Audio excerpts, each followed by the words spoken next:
The day that I think is the worst day of my life so far is probably the day that I suddenly decided that I didn't want to be a teacher anymore. I decided that I didn't want to be a teacher anymore because of the awful days I had at work. Since I'm working at Tutor Time, I work with kids and I am an assistant teacher, so I get a glimpse of what it would be like to be a teacher. And considering all of the awful days that I have had there, despite the fact that I still love kids and I still love working with kids, I had many experiences that made me decide not to no longer pursue the teaching career, which was very scary and very stressful for me because that is all I had ever wanted to do. So when the sudden feeling of no longer wanting to do that hit me,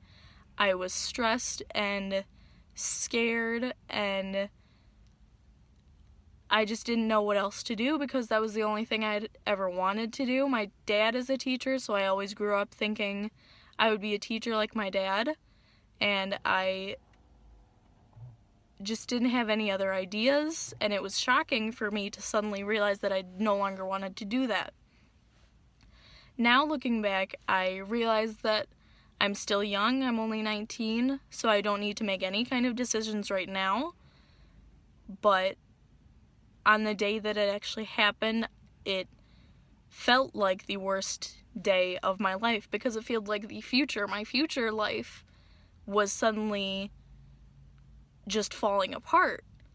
So, despite the fact that today I realized that that was not the worst day of my life, this is not the end of my life,